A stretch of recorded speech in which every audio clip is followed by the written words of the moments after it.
관련해서 자기가 다니던 학교에 가서 동향을 파악해 오도록 명령을 내렸단 말이에요. 그것이 군의 전투력하고 무슨 관계가 있습니까? 제가 보기에는 그런 과정에서 스스로 내가 하겠다는 사람도 있었을 거고 안 하겠다는 사람들한테 안 기합을 하겠다는 줬죠. 사람은 더러 좀 해달라고 부탁도 하고 뭐 그런 것은 있었을 것이 아니냐 하고 부탁도 생각하는데 하고요. 예, 제가 군대에서 보기에 부탁이라는 게 있습니까?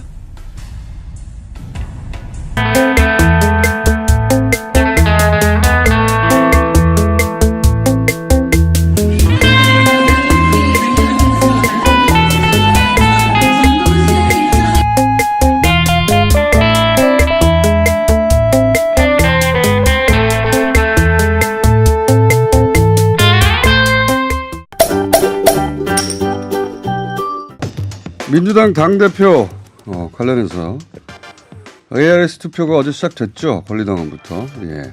민주당 당대표 후보들 이번 주에 한 번 더 만나보겠습니다. 수차적으로. 오늘은 이해찬 후보 스튜디오에 나오셨습니다. 안녕하십니까? 예, 안녕하세요. 네. 예.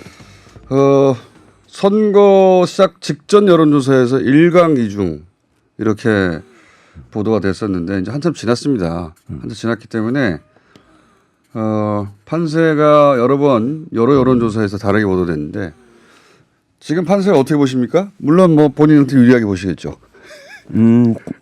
여론조사를 여러 가지를 이제 검토를 해보는데요. 네.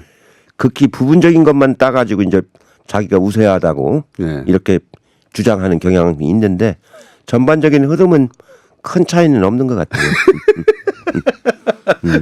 예. 처음 여론조사가 본인에게 유리했기 때문에 여전히 그러하다. 뭐 모든 후보들이 자기가 유리하다고 하긴 하는데 그 반영 비율이 가장 높은 게 결국은 대의원 아닙니까, 그죠? 그렇죠. 거기가 마지막에. 45%니까 예. 비중이 제일 크죠. 그리고 그건 마지막에 하는 거죠. 25일 날. 예. 네. 현장에서 투표하는 거 아닙니까, 그죠? 예, 그렇습니다. 예.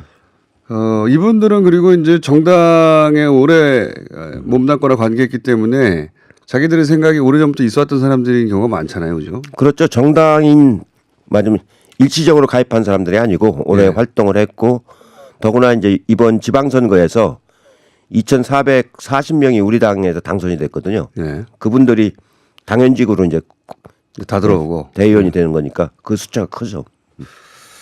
그 대의원 판세가 가장 중요하다고 볼 수 있는데 그건 어떻게 본인에게 유리하다고 말씀하시겠지만 자체에서 여론조사를 해봤어요. 대의원들 해봤는데 자체적으로 숫자를 말씀하시면 안 돼요. 예, 숫자는 뭐 얘기하기 곤란한데 뭐 큰 우리 예상에 벗어나지는 않습니다. 네. 아니 뭐 다른 후보들도 이제 내일 나오겠지만 예, 다들 비슷하게 얘기하실 것 같아서 여기까지만 하고요. 근데 제가 자료를 찾다가 어제 YTN 인터뷰를 하셨다는 얘기를 듣고 무슨 얘기가 맞나 하고 들어봤는데 아주 재밌는 대목이 있어서 저희 좀 땄습니다. 이제 먼저 들어보시죠. 뭐 여러 가지 사안에서 국가가 너무 지나치게 개입하는 것이 아니냐 뭐 이러한 지적인 것 같습니다. 개입한 게 어떤 거라고요? 문재인 대통령이 개입한 국가가 잘못 개입한 게 어떤 거에 있습니까? 아니요, 지금 뭐 구체적인 저 사안을 제가 좀 말씀드리기보다는요. 여당 아니 구체적으로 얘기를 해 답변을 하지 구체적으로 얘기를 안 하면 어떻게 답합니까? 뭐 예를 들어서 먹방 같은 경우도 규제해야 된다 뭐 이런 얘기 나오고 그러지 않습니까? 뭐 국가의 먹방을 누가 규제한다고요? 정부 차원에서 이제 국민들의 건강이라든가 이런 문제와 관련해 가지고 규제해야 된다 뭐 이런 얘기들도 나오고 있거든요, 지금. 정부에 누가 그런 말을 했습니까? 그래서 저기 그렇게 막연하게 그렇게 말씀해 주셔놓고 그게 사실인 것처럼 규정을 하면 어떻게 합니까? 박용진 의원 같은 경우에는 비만이라는 문제는 국민의 건강과 직결되는 문제인데 이것이 국가에서 얘기하지 않는 것이 오히려 잘못된 것이다 이렇게까지 얘기하고 그건 있거든요. 박용진 의원은 국회의원이지 국가가 아니잖아요. 국회의원 한 분이 그렇게 얘기하신 것 가지고 그걸 국가주의라고 규정한다는 건 너무 견강부회하는 거라고요. 네. 여기 사회자가 그렇게 싸우십니까? 아니 사실이 아닌 것 같고 덮어씌우기를 하니까 아니 사회자 저는 그 후보가 나와가지고 사회자하고 이렇게 싸우는 분. 아니 사실 갖고 얘기하면 제가 수용을 하는데 예. 먹방 가지고 누가 국가가 규제하겠다고 발언한 적이 없잖아요. 그렇기는 하죠. 그래도 이제 그건 사실이 아닙니다. 이렇게 할 수 있지 않습니까? 누가 그랬어요? 이렇게 할 필요까지는 없지 않습니까? 그렇게 사회자를 혼을 내시면 어떡하냐. 그렇게 깐깐하게 구니까 자꾸 야당이 싫어하는 깐깐해야 돼요. 공직자는 깐깐해야 됩니다. 알겠습니다. 그런데 어제 도울 선생이 지난주에 나오셔가지고 이해찬 잘 아는데 종합 판단력이 아주 뛰어나. 하지만 술을 많이 마셔가지고 몸을 다시 만들어야 된다고. 사실입니까? 요새는 뭐 바빠서 술 먹을 틈이 없어요. 건강이 좋아지신 것 같아요. 더 바빠지셔가지고. 바쁘니까. 예. 거꾸로. 당대표 되시면 매일매일 술 마시고 그러지 않으실 거예요? 이제 공직을 맡으면 이제 자제를 해야죠. 제가 여쭤보겠습니다. 김경수 지사에 대한 특검이 있었지 않습니까? 특검이 공정하게 진행됐습니까? 처음부터 안 해야 할 특검이죠. 성립되지 않는 건데 하도 이제 그때 자유한국당이 그 발목을 잡으니까 할 수 없이 이제 우리 당에 이제 들어준 건데 안 해야 할 특검이니까 성과가 나올 수가 없죠. 그러다 보니까 그 현직 지사를 소환해 가지고 이제 했는데 아무것도 새로운 사실이 나온 게 없지 않습니까? 네. 영장이 발부될 수도 있다는 걱정은 안 하셨어요 혹시? 저는 처음부터 지난번에 얘기했잖아요. 발부될 리가 없다고. 그걸 갖고 그 법관들이 발부를 하겠습니까? 드루킹 특검 연장은 그러면 여쭤볼 필요도 없네요. 애초에 안 해야 될 특검인데 연장이 무슨 말이에요? 처음부터 탄생하지 않았어야 될 건데. 이건 어떻습니까? 드루킹이 또 한 말 중에 한나라당 시절을 매크로 뭐 30억 쓰고 조폭 관리했다. 물론 이건 드루킹의 주장일 뿐이긴 합니다. 근데 이제 자유한국당 쪽의 매크로 문제도 하루 이틀 사이의 얘기가 아니다. 이런 얘기는 많이 보도도 있습니다. 당대표 되시면 이 문제는 어떻게 대처하실 겁니까? 예, 그 부분도 저희가 이번 과정에서 알게 된 거 아니에요? 예. 그 매크로로 자유한국당이 그렇게 했다라고 하는 거를 저희로서는 뭐 상상할 수 없는 일이죠. 그 뭐라고 그럴까요? 그 엄청난 그 이 범죄죠, 범죄. 예. 그 범죄인데 그래서 야당이라서 그걸 조사하면 또 막 정치 탄압이라고 이제 그러겠죠. 예, 그러기가 쉬워서 좀 조심스럽긴 한데 그 사실적인 거는 그 드루킹 얘기만 믿어서는 안 되고 좀 사실적인 걸 그 밝힐 수 있을지 모르겠네요. 그런 시도를 해보실 생각이십니까? 당대표 되면? 그러면 야당과의 관계는 아주 나빠질 겁니다. 그러니까 그 야당 탄압이라는 소리가 나오기 쉬워서 예. 그건 좀 조심스럽게 본인들이 원한다면 그렇게 할 수 있는데 결백을 증명하기 위해서 예. 본인들이 결백을 증명하기 위해서 동의한다면 모르겠는데 그렇지 않고서는 좀 조심스럽죠. 알겠습니다. 쉽지 않은 일이다. 예. 예, 오히려 여당이고 야당이어서 쉽지 않은 일이다. 오히려 이제 다른 협치를 해야 되는 거에 장애가 될 수가 있죠. 그렇긴 합니다만 명백한 사안들도 나올 수도 있지 않습니까? 글쎄 뭐 거기까지 제가 깊이 생각을 안 해봤는데 가능한 한 야당이지만 또 우리가 협치를 해야 할 대상 아닙니까? 예. 여야정 상설 협의체도 또 만들어지고 예. 그러기 때문에 그런 부분들을 정치라고 하는 건 좀 포괄적으로 생각을 해야 되기 때문에요. 그 하나만 생각할 수는 없다. 예. 네. 그 요거 하나 여쭤볼게요. 제가 이건 진짜 궁금해서 여쭤보는 건데 양승태 사법 시절 재판 거래 중에 제가 개인적으로 가장 이해하기 어려운 대목이 뭐냐면 일제 강점기 때 강제징용 당한 분들이 일본 기업 상대로 소송을 냈는데 박근혜 정부가 이걸 막아요. 예. 지연을 시켰죠. 예. 박근혜 정부가 왜 이렇게 일본적인 결정들을 했을까요? 그게 단순히 외교 문제라고 보기에는 외교 문제가 불거지기 전에부터 이렇게 했는데. 지난번 그 위안부 문제 그 한일 간에 예. 그 합의가 있었잖아요. 불가역적으로 뭐 한다라고. 네네. 그 기조하에서 이제 움직인 것 같은데 네.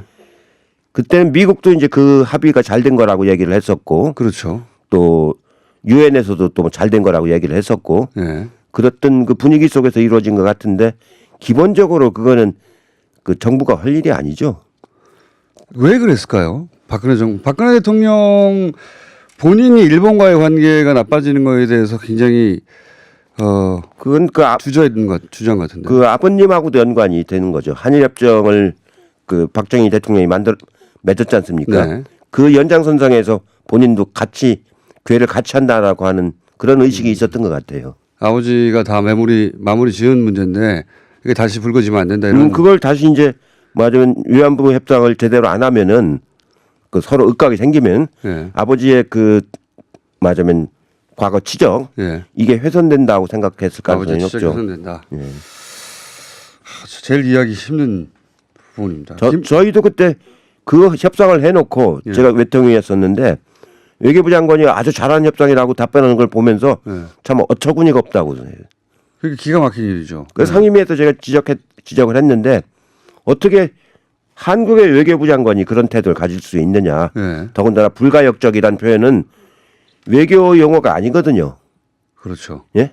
예. 외교라는 건 상당히 유연해야 되는 건데 불가역적이란 표현을 쓴다는 게 말이 됩니까 그게? 일본의 외무부 장관이 할 얘기죠. 그게. 아니 그 외무부 장관이 요구하더라도 우리 외교부 장관은 동의하면 안 되죠. 그러니까 불가역적 해놓고 1cm도 못 움직인다. 맞습니다. 그랬었습니다. 말도 안 되는 거였죠. 그 아버지 때문일 것이다. 예. 그 영향을 받았다고 봐야죠. 또 미국에서도 상당히 그런 그 분위기를 잡았고 미국 뭐 군사적 목적 때문에 예. 일본하고 이제 그 맞아요 동맹을 강화하려고 예. 일본 쪽 견해를 좀 많이 이렇게 찬성하는 쪽으로 갔던 거죠. 그러니까 그 미일 동맹 아래로 한미 동맹을 집어넣었던 거 아닙니까? 그런 셈이죠. 예. 네. 그런데 한국과 일본의 사이가 안 좋으니까 둘 사이에 가장 큰 문제가 뭐야? 위안부 문제는 그러면 다 해결된 걸로 해. 이렇게 된 거 아닙니까? 그런데 이제 우리 문재인 대통령이 명백하게 얘기했잖아요. 한미 간은 군사 동맹이지만 예. 한일 간은 동맹을 맺을 수가 없다. 맞습니다. 그렇게 말씀하셨죠. 그 아주 명시적으로 그렇게 말씀을 하셨잖아요. 이거 어떻습니까? 지금 현 정부 소득 주도 성장론에 대해서 세금 퍼주기다. 이거 이제 실패한 정책이다 이미. 보수 매체뿐만 아니라 경제 매체 뭐 하여튼 여러 곳에서 최근에 전면적으로 이런 공세가 있습니다. 어떻게 보십니까? 그 정부의 재정 정책은요. 네. 세입과 세출이 균형을 맞아야 되거든요. 돈을 걷는 만큼 돈을 써야 되거든요. 네. 많이 걷고 안 써버리면 경기가 축소가 되지 않습니까? 그렇죠. 근데 지금 박근혜 정부 때는 과소 추계를 했어요. 네. 그러니까 세금이 더 들어올 수 있는데 덜 들어오는 거로 추계를 해놓고선 나중에 돈이 더 들어온다고요. 지금 세금이 많이 남아있죠. 그래서. 1년에 뭐 10조, 20조씩 더 들어오지 않습니까? 예. 근데 그 돈을 못 쓰게 하잖아요. 추경도 못하게 하죠. 추경도 못하게 하고. 예. 그렇기 때문에 재정이 균형을 못 맺고 있거든요. 오히려 그 정상적으로 추계해갖고 그 돈을 걷어서 다 집행을 해야 경기가 오히려 축소가 안 되죠. 그러니까 지금 이 부분은 그 세금 퍼주기가 아니라 오히려 써야 될 돈을 못 쓰고 있다는 건 안 쓰고 있는 거죠. 못 쓰게 하고 있는 거죠. 그러니까요. 안 쓴다기보다는 퍼주기가 아닙니다. 써야 할 것을 추경해서 못 쓰게 하고 있는 거 아닙니까? 못 쓰게 해서 그 돈이 남고 있는데 계속 못 쓰고 있는 거다. 그런 셈이죠. 소득주도 성장론을 비판하기 전에 소득주도 정책 자체를 아직도 펴지도 못한 거네요, 제대로. 못 하고 있는 거죠. 세금이 오히려 남고 있는데 그 세금 가지고 완전 정상적으로 집행하는 게 아니고 극히 일부만 집행하고 있는 거 아닙니까? 왜 못 쓰게 할까요, 야당에서는? 경기 부양하는 걸 안 좋아하는 거죠. 잘 될까 봐. 그렇죠. 기무사 조직 개편 잘 되고 있습니까? 지금 지난번 그런 문건 파동이 나고 나서 이제 많이 그 개혁을 하고 있는데 저는 그 좀 근본적으로 그 해체 수준까지 가고 나서 필요한 방첩 업무를 복원해야지 그 어느 정도 그냥 미봉하면은 큰일 난다고 봐요. 끝을 봐야 된다고 보시는 거군요. 예. 왜냐면 국정원은 그래도 통제를 받지 않습니까? 예. 정보에도 나오고. 근데 기무사는 아무도 통제를 안 받잖아요. 이때까지 그랬죠. 예. 네. 세간에는 이해찬 기무사 대령이 예. 기무사 대령하고 장관하고 지금 맞으면 맞상대하려고 들잖아요. 예, 그랬죠 이미. 군조직에서. 예. 그게 어떻게 있을 수 있는 상상할 수 없는 일이죠. 이해찬 후보는 친문이 아니라는 설도 있습니다. 우리 당은 친문이냐 아니냐 그걸로 논란할 정도가 아니잖아요 지금. 그렇긴 한데 딱 집어가지고 이해찬 후보는 친문이 아니다. 그럼 누가 친문이에요? 그 문 대통령하고 30년 동안 같이 살아온 사람이 우리 당에 누가 있습니까? 대통령 지지율하고 당 지지율 요새 왜 빠지고 있습니까? 정상화되는 거라고 봐요. 그게 오히려 예, 지금 지나치게 70% 뭐 60% 후반이라는 게 역대 대통령에서 보면 안 나오던 지지율 아닙니까? 네. 지금 이제 물론 뭐 여러 가지 그 경제 사정이라든가 이런 것 때문에 반영이 된 것도 있지만 지금 나오는 지지율이 그렇게 아주 하강 추세이긴 하지만 아주 나쁜 정도는 아니거든요. 관리할 수 있다. 예. 2초밖에 안 남았는데 본인과 다른 후보 가장 차별되는 지점이 어디입니까? 당정청 협의를 할 수 있는 능력이죠. 저는 국무총리를 했기 때문에 정부 입장에서도 보고 정책의장을 또 여러 번, 3번이나 했기 때문에 당의 입장에서도 보지 않습니까? 두 가지를 같이 볼 수 있는 사람은 저밖에 없는 셈이죠. 이해찬 후보였습니다. 당대표 되시면 다시 한번 모시겠습니다. 예. 안 되시면 안 모시는 것으로.